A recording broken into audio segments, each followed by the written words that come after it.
Baik, bismillahirrahmanirrahim. Sekali lagi assalamualaikum warahmatullahi wabarakatuh.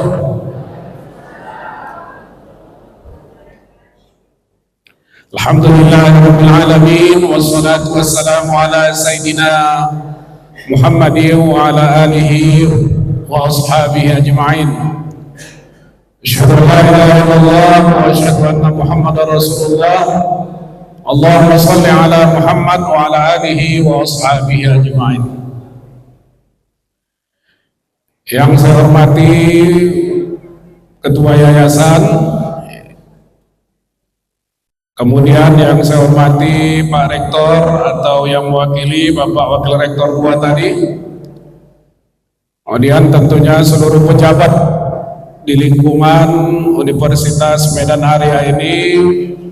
Mungkin ada Bapak Ibu Dekan, mungkin ada Kaprodi, lembaga-lembaga, Bapak Ibu dosen seluruhnya yang insya Allah dimuliakan oleh Allah Subhanahu wa Ta'ala. Tentunya juga yang saya hormati adalah Ketua BKM Ustadz Dr. Zainun yang kira beberapa hari yang lalu mengundang saya untuk bisa bersama Bapak Ibu di majelis ilmu yang mulia ini, di masjid yang barokah ini. Hadirin hadirat semuanya yang tentunya tidak bisa saya sampaikan satu persatu, tapi saya yakin dan percaya bahwa kita semua insya Allah dimuliakan Allah Subhanahu wa Ta'ala. Bapak Ibu hadirin sekalian, kenapa tadi saya mengajak ke depan ini? Karena di dalam hadis Muslim dikatakan begini. Kata Rasulullah SAW, riwayat Muslim, ma ijtama'a qaumun fi majlisin fi baitin min buyutillah,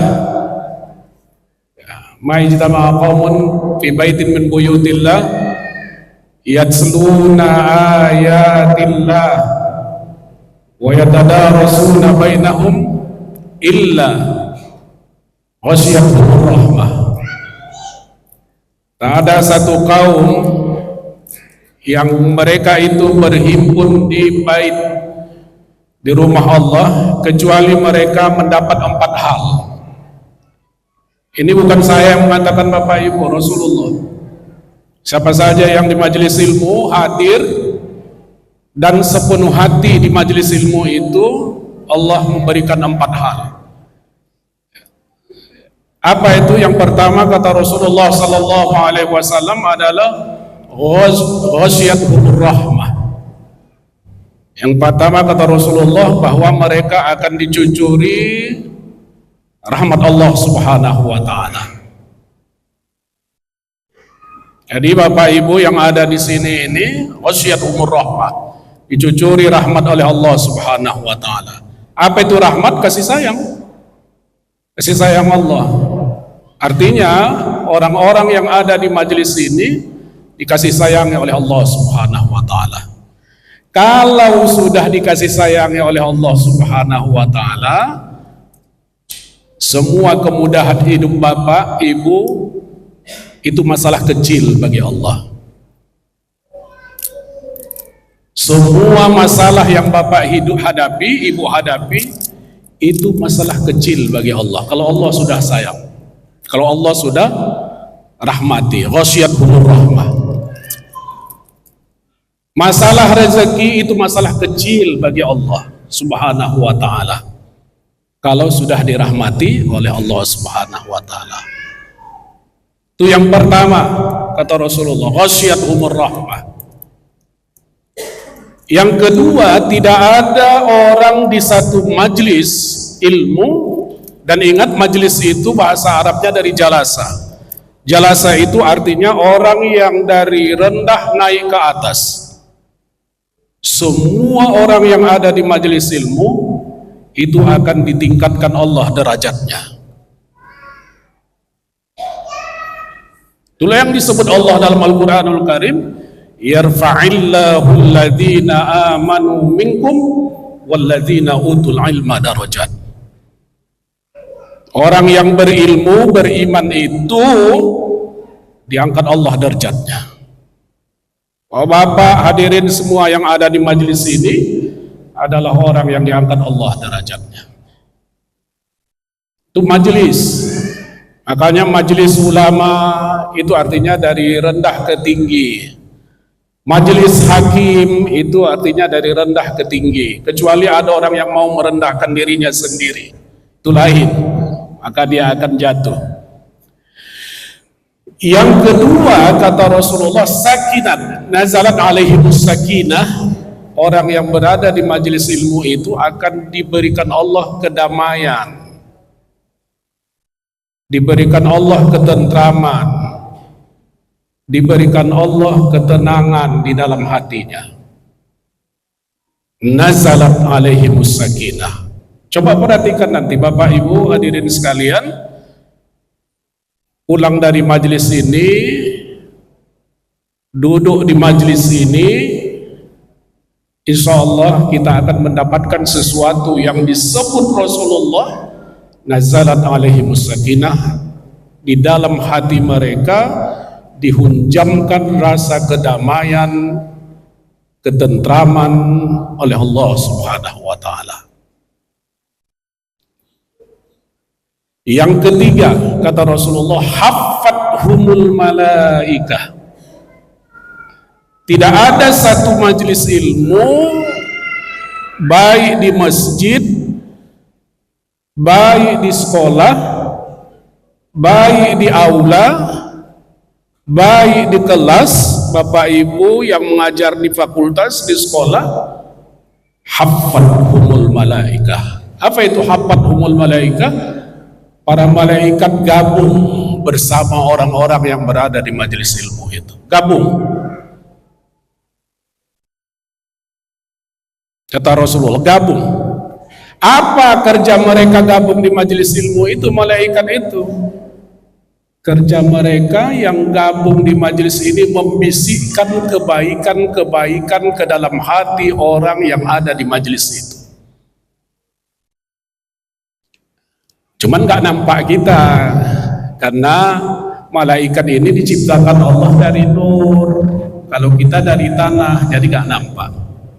Haffathumul malaikah, gabung malaikat bersama kita, membisikkan kebaikan, mendorong potensi-potensi kebaikan yang ada dalam diri kita untuk kita aplikasikan di dalam kehidupan kita. Apalagi fungsi mereka hadir di majelis itu. Dengar Bapak Ibu, ini serius. Makanya tadi saya ajak, mereka mengaminkan semua yang kalian minta di majelis ilmu itu. Makanya jangan separuh hati kalau di majelis ilmu. Saya pesan kepada kita semua, jangan separuh hati kalau di majelis ilmu. Jangan sambil baca HP nonsen.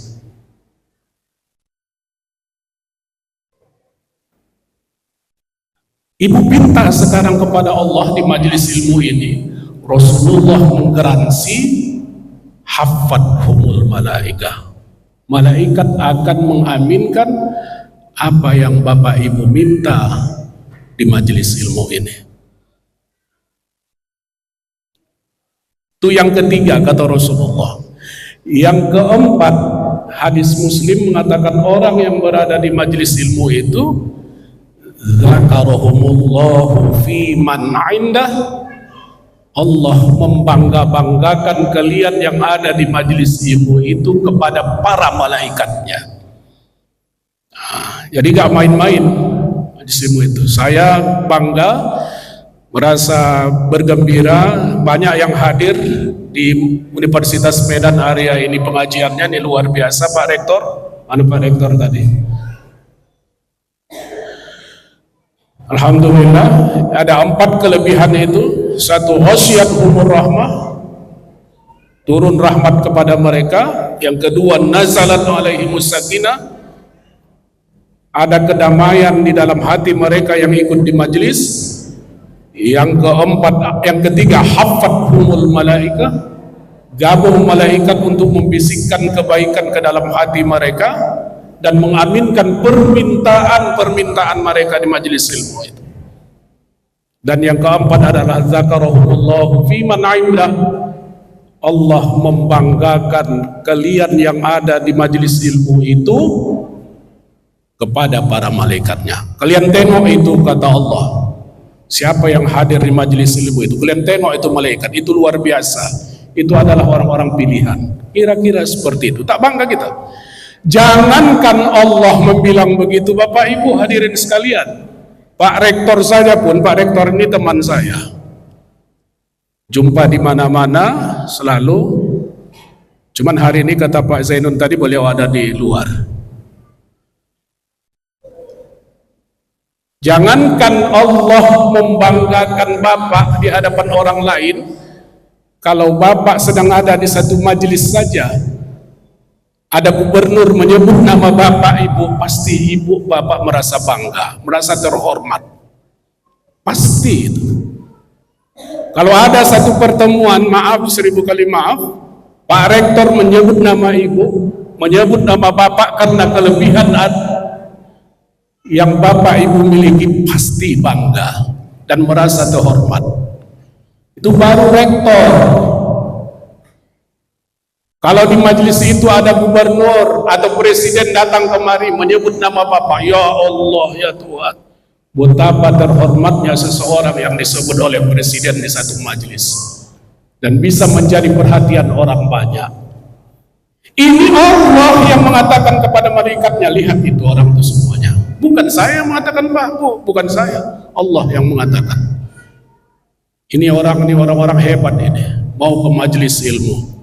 Kata Allah kepada para malaikatnya, Bapak Ibu ini pengantar agar saya memberi doa kepada Allah Subhanahu wa taala. Mudah-mudahan kita semuanya di majelis ilmu dengan sepenuh hati. Cuman saya mau mengingatkan kepada kita semua, maaf 1000 kali maaf, saya tidak di UMA, saya di UIN Sumatera Utara. Kata Hasyim Asy'ari, pendiri NU, tahun 2026 didirikannya, di dalam kitabnya Adabul Alim wal Muta'allim.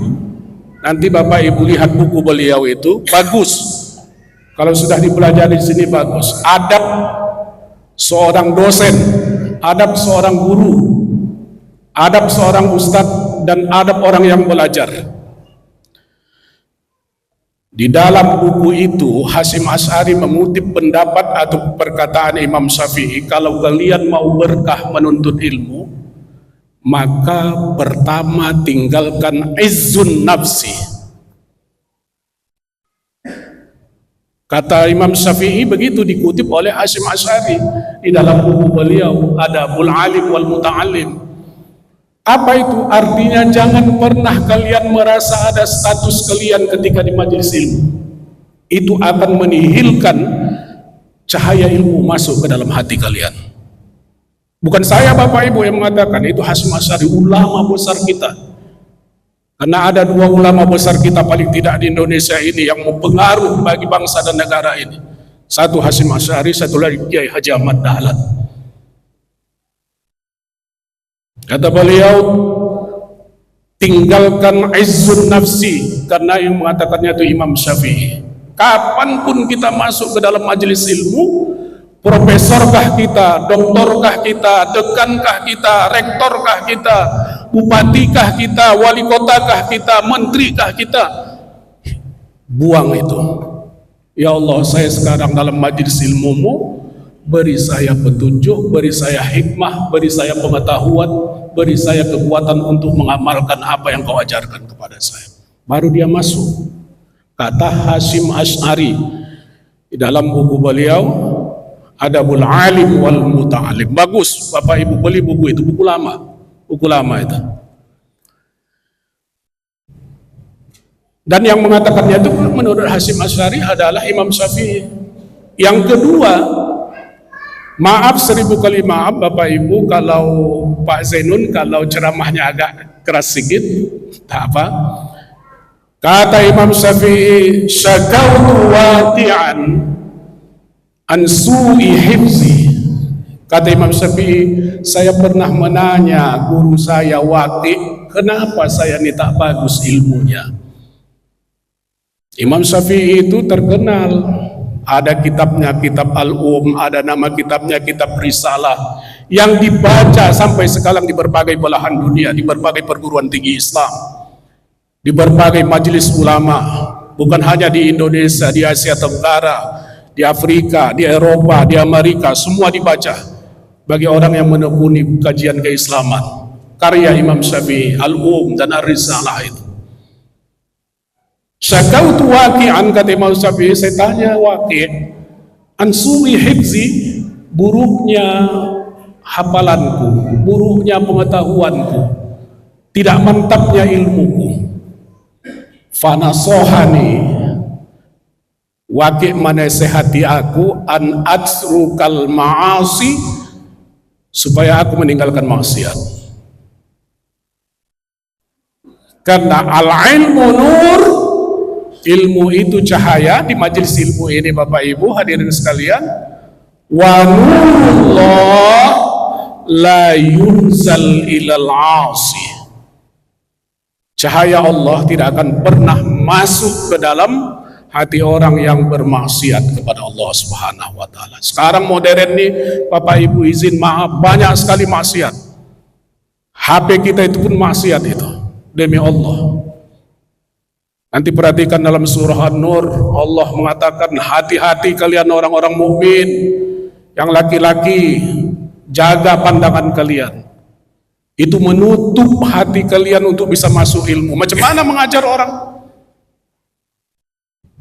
Macam mana mahasiswa kita mau jadi baik? Maaf Bapak Ibu ya kalau ini langsung agak tinggi. Macam mana kita mau membangun karakter anak-anak kita? Saya tidak bercerita tentang UMA, saya tidak bercerita tentang UIN, saya tidak bercerita tentang UNIMED, USU, UIN. Kita bercerita tentang nasib bangsa ini, generasi kita ke depan. Kalau seandainya ilmu sebenarnya tidak masuk ke dalam hati kita dikarenakan terhalang oleh kegelapan kemaksiatan yang terjadi di dalam kehidupan Bapak Ibu, saudara-saudari sehari-hari. Jadi syakautu waqi'an an su'i hifzi fanasahani an atrukal ma'asi li'anna al-ilma nur wa nurullah la yunzal ilal ma'asi. Ilmu itu tidak akan pernah masuk ke dalam hati orang yang melakukan berbagai pelanggaran maksiat di dalam kehidupannya. Itu pengantar Bapak Ibu, pengantar. Hasyim Asy'ari juga memesankan kalau di majelis ilmu, ayyutahhira qalbahu, bersihkan dulu hatimu baru bisa masuk ilmu. Apa niat datang ke masjid ini? Takut dengan Pak Rektor? No, kosong. Tidak akan membawa apa-apa. Apa niat datang ke masjid ini untuk isi absen? No, tidak akan dapat fadilah yang dikatakan oleh Rasulullah yang 4 tadi itu. Bersihkan hati. Izin Bapak Ibu agak tinggi sedikit di awal ini. Itu pengantar yang bisa saya sampaikan dalam rangka pengajian kita kali ini. Nah Bapak Ibu, kajian kita adalah tentang bagaimana supaya usia kita ini produktif, ya, produktif. Saya akan memulai kajian ini, izin dengan segala hormat, dari kajian kematian di dalam Al-Quran. Saya akan menyampaikan kepada Bapak Ibu kata-kata kematian dan bagaimana kita mengisi usia ini agar menjadi panjang hasilnya, walaupun nanti fisik kita sudah tidak ada. Pertama, nanti Bapak Ibu lihat di dalam surah Az-Zumar ayat 30. Catat. Surah Az-Zumar ayat 30. Allah mengatakan innaka mayyitun wa innahum mayyitun. Mayyitun itu mim, ya, kalau ada apa tadi saya tulis mim ya ta, tapi ya-nya bertasydid, mayyitun. Innaka mayyitun, kata Allah, wa innahum mayyitun. Engkau Muhammad, kau ini mayit. Wa innahum mayyitun, dan seluruh mereka manusia ini mayit. Tapi pakai tasdid ya. Jadi Bapak Ibu, semua yang ada di majelis ilmu ini sekarang, kata Allah, mayit. Apa arti mayit? Tapi pakai tasdid ya Bapak Ibu ya, pakai tasdid. Mayyitun, mayyitun. Jadi semuanya kita ini mayyit dalam bahasa Al-Quran. Mayyit itu kalau kita terjemahkan ke dalam bahasa Indonesia artinya adalah calon bakal mati. Itu artinya. Saya ulang. Mayyitun dalam bahasa Al-Quran artinya adalah calon mati. Makanya Allah mengatakan kepada Nabi Muhammad, padahal Nabi Muhammad masih hidup, engkau Muhammad mayyit. Wa innahum mayyitun, dan seluruh manusia juga adalah mayyit. Artinya semua calon mati. Makanya Bapak Ibu, di dalam hadis Rasulullah riwayat Ibnu Majah itu dikatakan, i'mal ma syi'ta fa innaka mayyitun. Lakukan apapun yang mau kau lakukan di dalam kehidupan ini. Kau mau labrak peraturan, kau mau lurus, kau mau bengkok, kau mau khianat, kau mau korupsi, kau mau apapun silakan saja, tapi ingat, innaka mayyitun, engkau calon mati. Nah, itu. Satu, mayyitun. Yang kedua, dalam bahasa Al-Quran ada namanya ajal, Bu. Ajal. Ajal. Nanti lihat surah Al-A'raf ayat 34. Tadi Az-Zumar ayat 30. Ini Al-A'raf ayat 34. Allah berfirman, a'udzubillahi minasyaitonirrajim. Likulli ummatin ajal, likulli ummatin ajal. Fa idza jaa ajaluhum la yastakhiruna sa'atan wa la yastaqdimun. Al-A'raf ayat 34. Ajal itu Bapak Ibu artinya adalah usia. Usia. Jadi usia orang berapa itu sudah ditentukan Allah. Kalau kita mengkaji misalnya imam-imam mazhab yang terpaling panjang usianya itu Imam Malik, lebih kurang 84 tahun. Ya kan? Di bawahnya Imam Ahmad lebih kurang 75 tahun.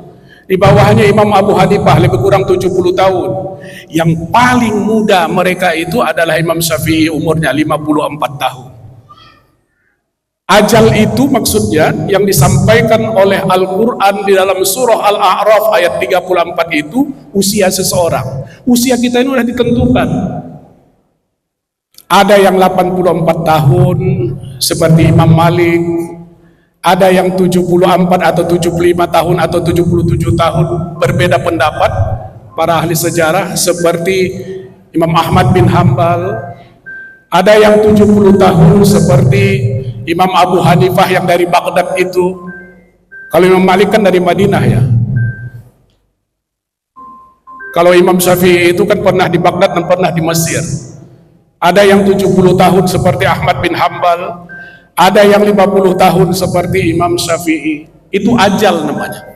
Bapak Ibu kita semuanya ini sudah ada ajalnya. Targetnya sudah berapa? Ada, itu ajal. Nah, yang terbaik kata Rasulullah SAW dalam hadis riwayat Tirmizi adalah man tala umruhu wa hasuna amaluhu. Hadis riwayat Tirmizi. Orang yang panjang umurnya, bagus amalnya. Itu yang terbaik kata Rasulullah. Tapi Bapak Ibu ada orang yang pendek umurnya, tapi luar biasa. Saya kasih contoh. Kalau Bapak Ibu yang di studi Islam, ada namanya Imam Nawawi dari Syria, itu umurnya 45 tahun. Dia hidup tahun 1200-an, lahir 1233 lebih kurang. Dia semasa dengan Fakhruddin Ar-Razi, pengarang tafsir Al-Kabir itu semasa dengan Baidawi, semasa dengan Zamakhsyari penulis tafsir Al-Kasyaf itu lebih kurang, semasa dengan Ibnu Athaillah As-Sakandari dari Mesir yang menulis kitab Al-Hikam itu bagi yang suka studi Islam. Imam Nawawi itu Bapak Ibu umurnya hanya 45 tahun. Tapi ya Allah Bapak Ibu, saya ingin mengatakan ini perguruan tinggi. Beliau melahirkan karya yang luar biasa dalam umurnya 45 tahun itu. Dan dibaca sampai sekarang bagi yang menekuni studi Islam di berbagai perguruan tinggi. Saya sebut karya beliau misalnya Al-Arba'in An-Nawawiyah. Hadis kecil 42 hadis tapi dibaca di pesantren-pesantren. Ada karya beliau nama Riyadhus Shalihin, hadis dibaca di berbagai belahan dunia, bukan hanya di Indonesia, di Arab dan lain-lain sebagainya. Ada karyanya namanya Al-Majmu' Syarah Muhadzab. Itu ya Allah berapa puluh jilid. Saya punya di rumah itu puluhan jilid karya beliau. 45 tahun. Ada karya beliau namanya Al-Azkar, luar biasa. Kalau Bapak Ibu yang suka berzikir beli kitab itu. Namanya Al-Azkar untuk menyejukkan hati. Sudah diterjemah ke dalam bahasa Indonesia lebih kurang berapa ya? Lebih kurang 600-700 halaman Al-Azkar itu karya beliau. Ada karya beliau namanya At-Tibyan fi Adabi Hamalatil Quran. Ini selalu dikutip oleh Hasyim Asy'ari, dikutip oleh Kiai Haji Ahmad Dahlan, kitab yang terakhir ini. At-Tibyan fi Adabi Hamalatil Quran. At-Tibyan fi Adabi Hamalatil Quran. Ini menarik.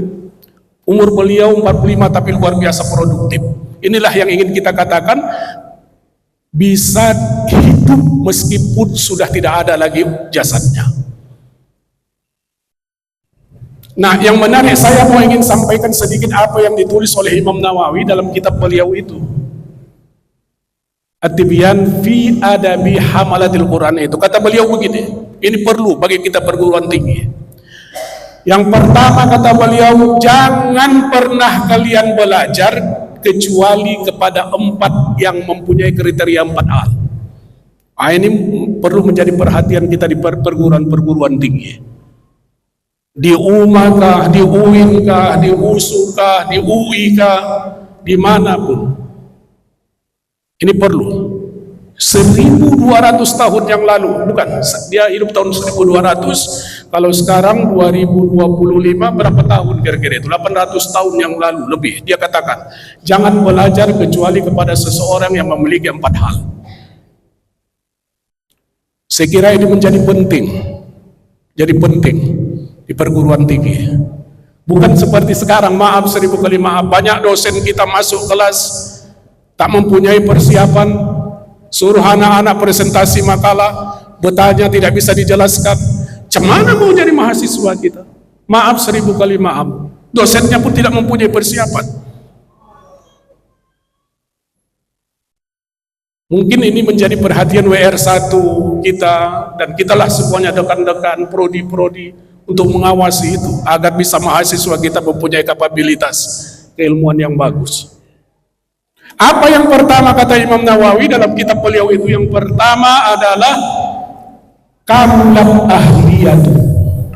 Dia memiliki keahlian dalam bidang yang diajarnya.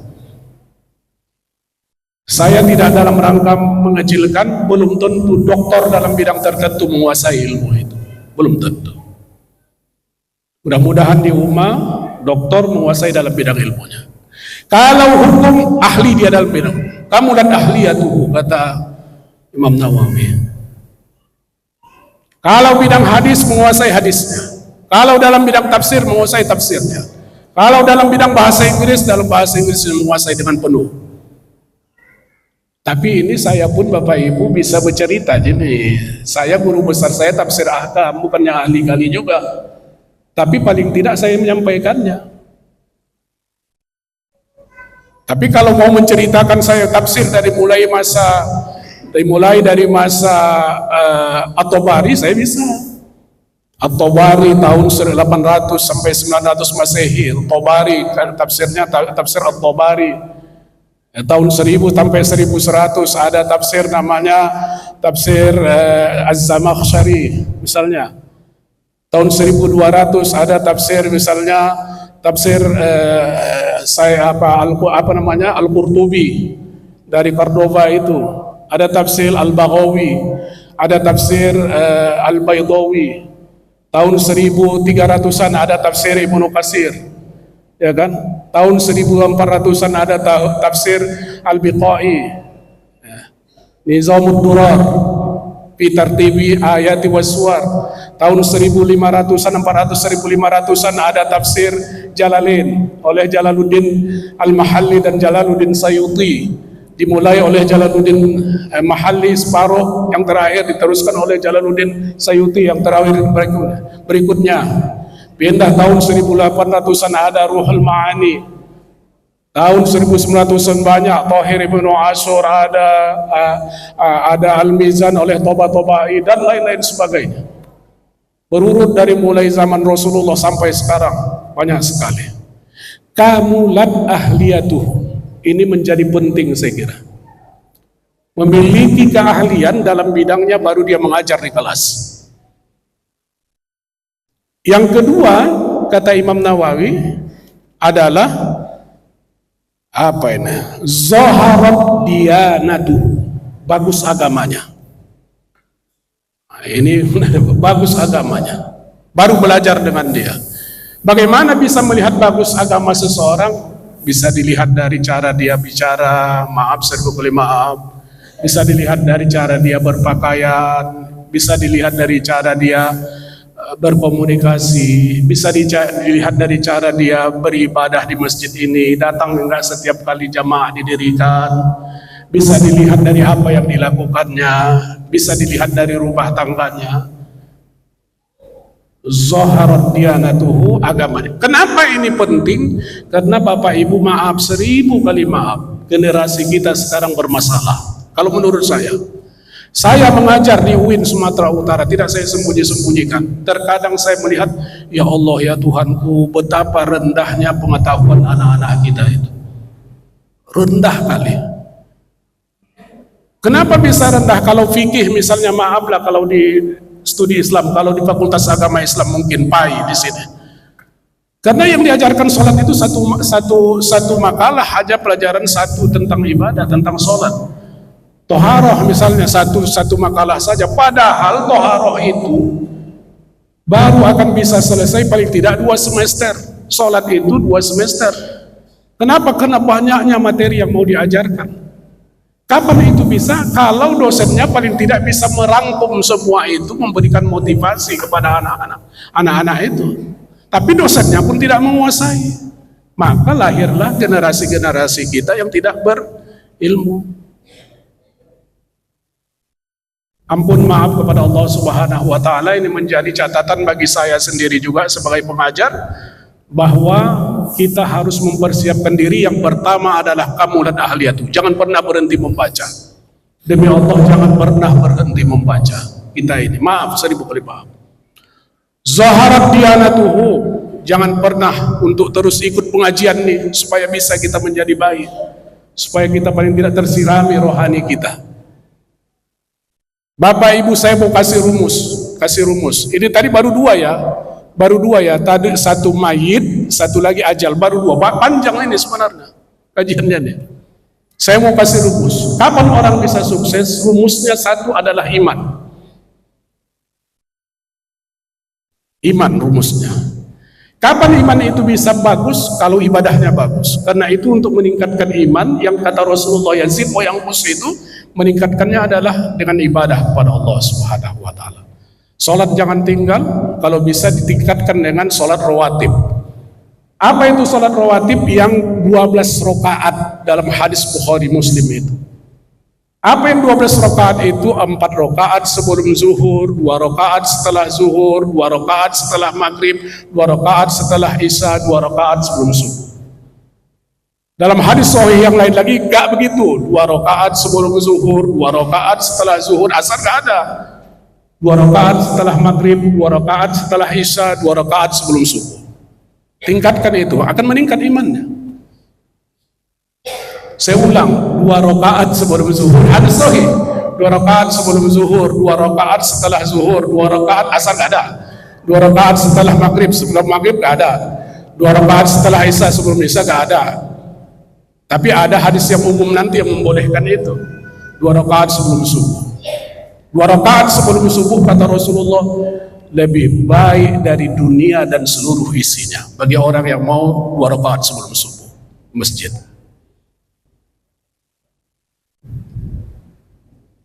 Apa rumusnya tadi? Iman. Setelah iman apa? Ilmu.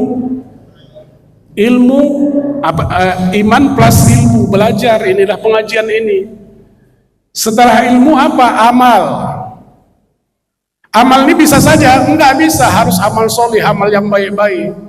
Kalau ini berkumpul Bapak Ibu, iman plus ilmu plus amal soleh, dia akan menghasilkan takwa. Nah, ketika orang takwa, Allah yang menjamin, wa may yattaqillah yaj'al lahu makhraja wa yarzuqhu min haitsu la yahtasib. Orang yang memiliki iman, memiliki ilmu, amalnya bagus, dia akan menjadi takwa. Ketika dia takwa, Allah bilang tak ada masalahmu yang tidak akan selesai. Tidak ada problemmu yang tidak aku selesaikan. Tidak ada rezekimu yang tidak aku beri. Tapi ingat kata Ibnu Athaillah As-Sakandari yang hidup tahun 1200-an Masehi itu, dalam kitab Al-Hikamnya yang sudah diterjemahkan ke dalam bahasa Indonesia itu bagus sekali. Beli itu Bapak, Al-Hikam Ibnu Athaillah As-Sakandari tahun 1200-an sudah diterjemah ke dalam bahasa Indonesia. Tamat saya baca, alhamdulillah. Kata beliau diantaranya, ketika Allah tidak memberi kamu sesuatu sesuai yang kau inginkan, maka sesungguhnya Allah telah memberimu. Oh, itu luar biasa, dalam sekali itu. Tapi orang biasanya begitu tidak dikasih Allah, dia akan cemberut, dia akan gundah, dia akan gelisah, dia akan mengutuk. Padahal sebenarnya kata Ibnu Athaillah As-Sakandari, ketika Allah tidak memberimu, maka sesungguhnya Allah telah memberimu. Ketika Bapak Ibu tidak dikasih menjadi dekan di sini, artinya Allah telah memberimu dengan keselamatan. Bisa jadi kalau Anda dekan di situ ditangkap KPK. Ya Pak Zainul. Ketika Anda tidak lolos jadi DPR, sesungguhnya Allah memberimu dengan keselamatan. Bisa jadi. Ingat firman Allah itu, tu'izzu man tasya, tuzillu man tasya, biyadikal khair, innaka ala kulli syai'in qadir. Ada orang yang diangkat Allah maksudnya untuk menjatuhkan. Tapi ada orang yang tidak diangkat Allah untuk dimuliakan oleh Allah Subhanahu wa taala. Makanya Bapak Ibu, kalau mantap tauhid kita, memahami ma khalaqta hadza batila, tak ada yang dikasih Allah yang sia-sia, tak pernah akan orang cemberut di dalam kehidupannya dan tidak pernah dia akan mengutuk nasibnya. Jadi jangan Bapak Ibu, maaf 1000 kali maaf, tak jadi dekan merajuk, tak jadi kaprodi merajuk, tak jadi WR sebentar. Kata Pak Zainul nanti sebentar lagi wakil rektor mau dilantik. Siapa yang dilantik itu sudah ditentukan Allah di Lauhil Mahfuz. Bapak Ibu izin, saya pernah diberi amanah dekan syariah, dekan fakultas saintek, kaprodi S2, S3, kemudian rektor pernah juga. Semuanya itu dijalani karena diberi Allah. Dan tidak pernah saya bentak, satu kali pun. Tidak pernah saya minta. Semua orang meminta. Ini Pak Zainul ada saksi.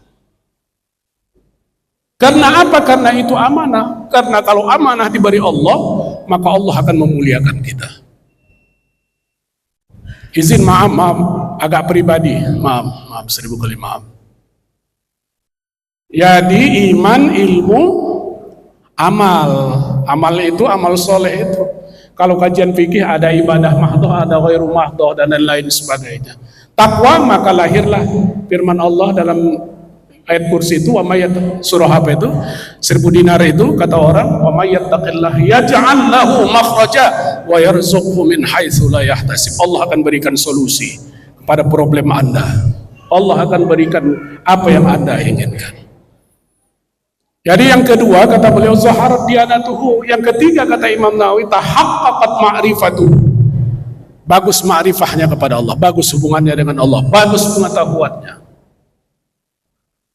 Baru yang keempat kata beliau, zaharat siyanatuhu, Wastaharat siyanatuhu, memang sudah terkenal dia ahli dalam bidang yang ditekuninya itu. Inilah yang membuat kampus-kampus ini sekarang kan alhamdulillah sudah unggul. Tapi bisakah kita melahirkan generasi yang unggul? 4 ini menjadi penting saya kira. Pertama adalah kamulat ahliyatuhu, bagus keahliannya, zaharat diyanatuhu, keagamaannya bagus, tahaqqaqat ma'rifatuhu, pengetahuannya, ma'rifahnya kepada Allah bagus, wastaharat siyanatuhu, kemudian kemasyhurannya dalam bidangnya itu diakui orang. Nah, ini agak tegang sedikit Ustaz Zainun. Apa-apa ya Ustaz Zainun ya. Bapak Ibu, Imam Nawawi inilah tadi ajalnya itu 45 tahun, umurnya 45 tahun, tapi karyanya banyak. Makanya Allah mau nyuruh kita untuk ada asar, ada bekas di dalam kehidupan kita dengan karya kita. Tahu Bapak Ibu di mana dia dimakamkan? Bukan itu ya, bukan Imam Nawawi, itu Nawawi Bantani. Saya ingin keteruskan dulu. Dengan 4 hal inilah lahir ulama-ulama besar yang kita kenal dengan Nawawi Bantani. Nawawi Bantani yang di Banten itu, yang hidup tahun 1800-an itu, bukan Imam Nawawi yang tadi. Imam Nawawi tadi dari Syria yang banyak kitabnya itu, 45 tahun umurnya itu. Nawawi Bantani itu dari Banten, pernah menjadi imam di Masjidil Haram dan menjadi imam di Masjidil Nabawi. Nawawi Bantani namanya. Dia dimakamkan di Ma'la. Ya, di Ma'la.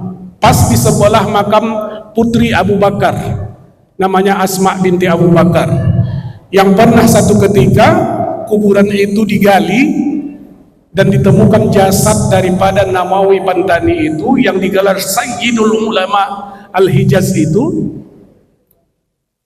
pimpinan ulama Makkah Madinah, orang Indonesia, orang Banten. Apa bakalnya yang 4 itu? Khatib Al-Minangkabawi dari Minangkabau juga gitu. 4 itu menjadi pokok bagi mereka. Maka belajarlah kepada mereka ini Hasyim Asy'ari, belajarlah kepada mereka ini Kiai Haji Ahmad Dahlan. Lahirlah tokoh besar yang karyanya sampai sekarang ini terus ada, Muhammadiyah dan Nahdlatul Ulama.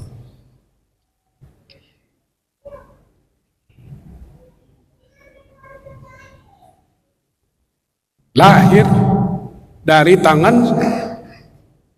Nawawi Bantani yang di Banten itu, yang dimakamkan di Ma'la itu, Syekh Khatib Al-Minangkabawi, lahirlah tokoh dan banyak tokoh lain lagi, sekaliber Ahmad Dahlan yang mendirikan Muhammadiyah dan sekaliber Hasyim Asy'ari yang mendirikan Nahdlatul Ulama.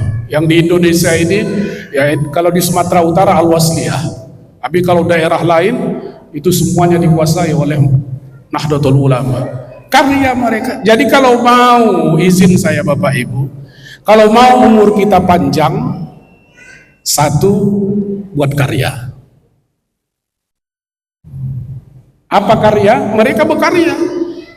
Hasyim Asy'ari berkarya, Kiai Haji Ahmad Dahlan berkarya, Khatib Al-Minangkabawi berkarya, ya, Yusuf Al-Makassari dari Makassar yang pindah ke Cape Town, Afrika Utara, sampai diakui sebagai presiden Afrika Selatan, siapa namanya? Nelson Mandela pernah mengatakan bahwa Yusuf Al-Makassari itu adalah putra terbaik daripada Afrika Selatan, padahal orang Indonesia karena keahliannya. Jadi harus ada karya, walaupun umurnya 45 tahun, tapi karyanya ada, dibaca orang dan menjadi panjang usianya, diingat terus. Apalagi yang mereka lakukan, ada murid-murid mereka yang banyak lahir, tokoh-tokoh. Tapi syaratnya tadi harus ada 4 itu. Apalagi mereka lakukan, ada organisasi yang mereka tinggalkan. Dan organisasi itu menjadi raksasa. Muhammadiyah ini luar biasa raksasanya. Ada rumah sakit, ada kampus, ada sekolah, ada duitnya. Kalau uangnya saja ditarik dari bank, ketakutan negara. Kira-kira seperti itu kekuatannya. Lahirlah seperti itu. Tadi Bapak Ibu, saya ingin mengatakan ajal itu usia. dalam bahasa Al-Quran. Lihat nanti surah Al-A'raf ayat 34. Terus ada mayit, ada ajal. Dari ajal ini tadi kita mengetahui harus disiapkan banyak agar kita bisa menjadi hidup selama-lamanya, produktif meskipun tak ada lagi fisiknya. Yang ketiga, ada kata maut. Nanti lihat dalam surah As-Sajadah ayat 11. Maut, wafat, lihat dalam surah As-Sajadah ayat 11. Ya. Maut itu apa? Kalau ajal tadi kan usia. Maut itu adalah proses nyawa seseorang dicabut.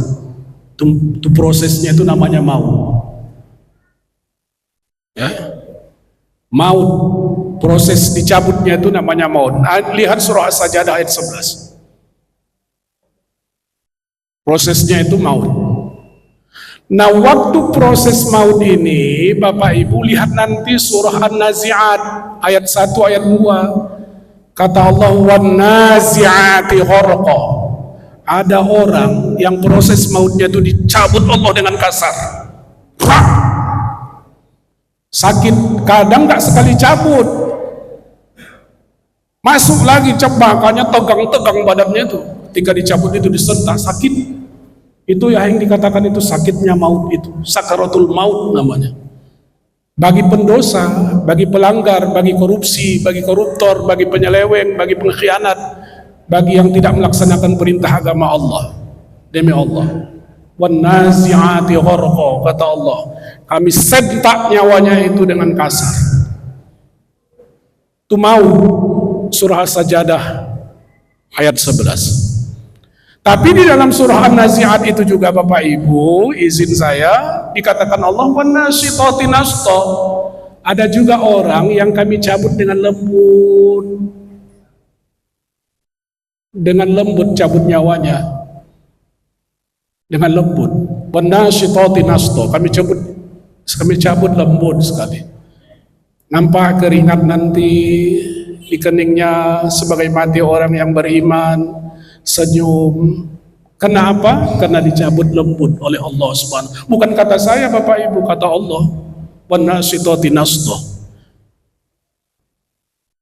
Ada orang yang dicabut Allah. Maaf, di dalam riwayat lain dikatakan seperti air yang disalurkan dari tempayan, mengalir aja gitu. Oh, indah sekali itu, enak sekali. Mautnya itu. Wan nasyitati nashta. Kalau wafat apa? Nanti surah Sajadah juga. Wafat itu adalah ketika seseorang sudah sempurna, rezekinya sudah tak ada lagi. Itu kembali itu kepada Allah. Batas waktunya sudah habis, ajal tadi disempurnakan, itu wafat. Ya. Nah, Bapak Ibu hadirin sekalian, ketika sudah terjadi proses maut, surah Sajadah ayat 11 itu, maka seseorang itu bernama dengan maitun. Kalau pertama tadi mayitun, ini maitun. Ianya garis mati, maitun. Itulah maitun itu Bapak Ibu yang disebut dengan janazah.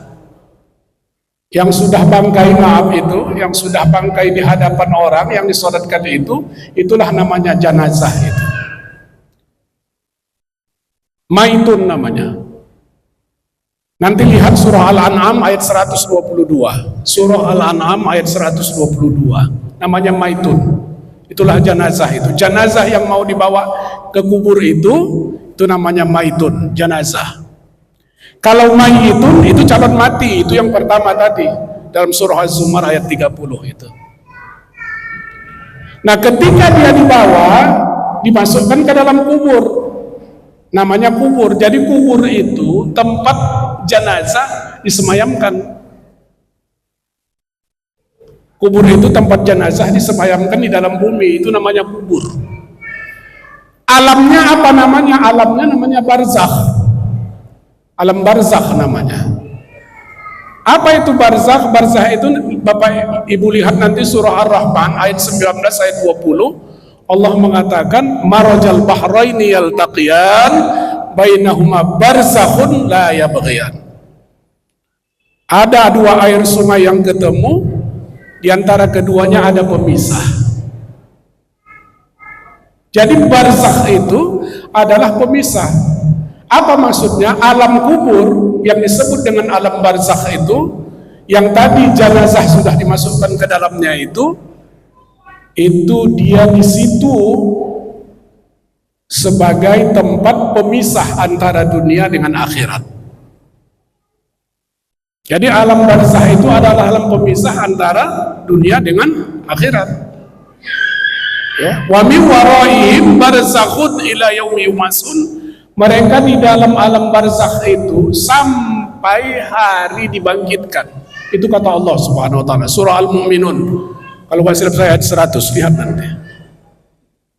Sampai lama, Bu, lama di dalam alam barzakh itu, lama di dalam alam barzakh itu tetapkan oleh Allah. Jadi orang yang sudah berada di alam barzakh ini, Bapak Ibu, itu kalau orang yang beramal soleh itu sudah dialirkan ke dalam kenikmatan surga sudah dimasukkan ke dalamnya. Bapak Ibu yang mengajar dengan ikhlas, derajatnya sudah dinaikkan dalam barzakh itu. Dia seperti tidur nyaman, indah di dalam alam barzakh itu. Begitu dikatakan hadis. Lama sampai nanti hari ila yaumi yub'atsun, bahasa Al-Qur'annya sampai kepada hari dibangkitkan di dalam alam barzakh itu.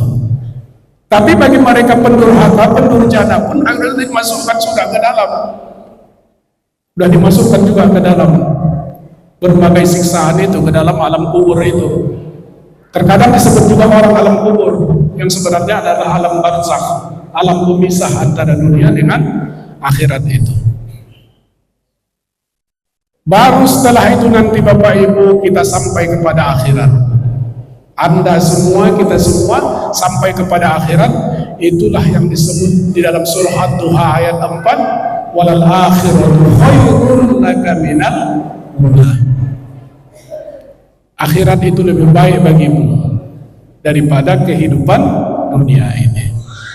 Jadi apa yang ingin saya katakan Bapak Ibu, dari seluruh konsep kata-kata kematian yang ada di dalam Al-Quran itu, maka untuk mengisinya supaya kita meskipun tidak ada di dunia tapi kita juga dikenang orang sebagai orang yang melakukan kebaikan di dalam kehidupan kita, pakailah konsep umur. Konsep umur. Jadi umur itu berbeda. Umur itu apa artinya? Makanya kita di dalam doa kita katakan ada doa Allahumma tawwil umurana. Ya Allah, panjangkan umur kami. Bisa rupanya dipanjangkan umur? Bisa. Fisik kita sudah tidak ada, tetapi kita masih dikenang orang. Rasulullah sudah tidak ada fisiknya 1400 tahun, tapi dia masih harum namanya.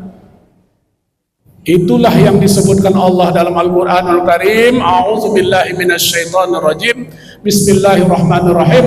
Wala tahsabanna alladhina qutilu fi sabilillahi amwata bal ahya'un inda rabbihim yurzaqun farihina bima atahumullahu min fadlih wa yastabshiruna billadzina lam yalhaqu bihim min khalfihim alla khaufun 'alaihim wala hum yahzanun. Jangan kalian kira orang yang sudah mati itu, wala tahsabanna alladzina qutilu fi sabil, orang yang berjuang di jalan Allah itu, yang mengajar itu, yang jadi dosen itu, yang menjadi pejabat itu, yang beramal soleh itu, sudah mau menjemputnya. Jangan kalian pikir mereka itu sudah mati. Wala tahsabanna alladzina qutilu fi sabilillahi amwata. Jangan kalian pikir sudah mati. Bal ahya'un, tapi mereka hidup. Inda rabbihim, di sisi Tuhan mereka. Bal ahya'un inda rabbihim yurzaqun, bahkan mereka diberi rezeki di dalam kehidupan mereka yang berbeda. Farihina bima atahumullahu min fadli, bahkan mereka itu gembira di dalam kehidupan mereka yang baru itu. Wa yastabshiruna billadzina la yamlaqu bihim min khalfihim alla khaufun 'alaihim. Seolah-olah mereka yang mengatakan itu, kalian tidak tahu ya yang masih tinggal di dunia itu, gak enak hidup kalian itu sebenarnya. Yang enak itu di sini katanya. Tapi tak bisa disampaikannya kepada kita dan kita pun tidak bisa mendengarnya. Yastabshiruna billadzina la yamhaqu bihim min khalfihim alla khaufun 'alaihim wa la hum yahzanun. Jadi karena itu umur itu, pertama konsep umur itu Bapak Ibu agar kita produktif adalah maka seluruh aktivitas kita jadikan bermanfaat untuk diri, keluarga, dan institusi kita, bahkan daerah kita. Itulah yang disebutkan di dalam hadis Tabrani. Rasulullah mengatakan, khairun nas anfa'uhum linnas. Itu konsep umurnya begitu. Konsep umur itu adalah konsep bermanfaat bagi orang lain. Yang kedua, apa umur itu? Umur itu sukses. Bapak mau sukses, memang harus jadi pejabat, mau jadi rektor, mau jadi dekan, bagus, tidak ada masalah. Jangan dihalang-halangi, sukses. Tapi juga berkah, itu umur.